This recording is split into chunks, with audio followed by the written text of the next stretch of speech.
Selosa na naman si Mrs. Bakit? May nakita lang nga nag-like. Nag-init na ang ulo! DJ Djjoemar!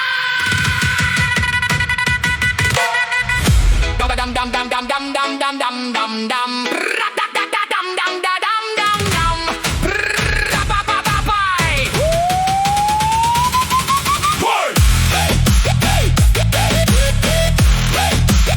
DJ Djjoemar!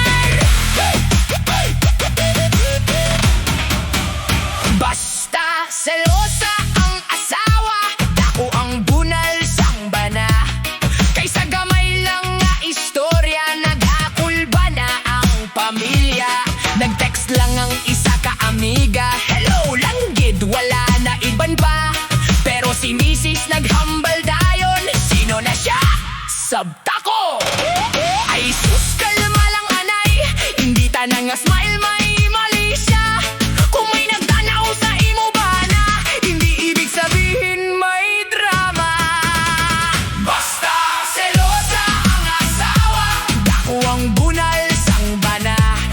Kung may makita nga nagapang gumusta si Mrs. dayon, ano na? Basta selosa ang asawa, dako ang bunal sang bana.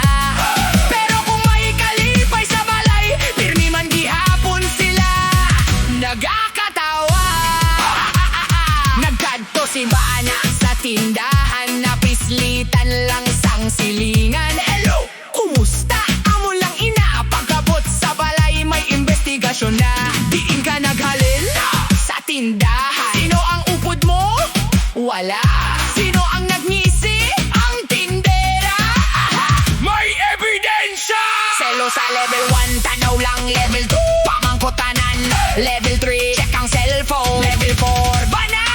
Istoryahi ako! Pero si Bana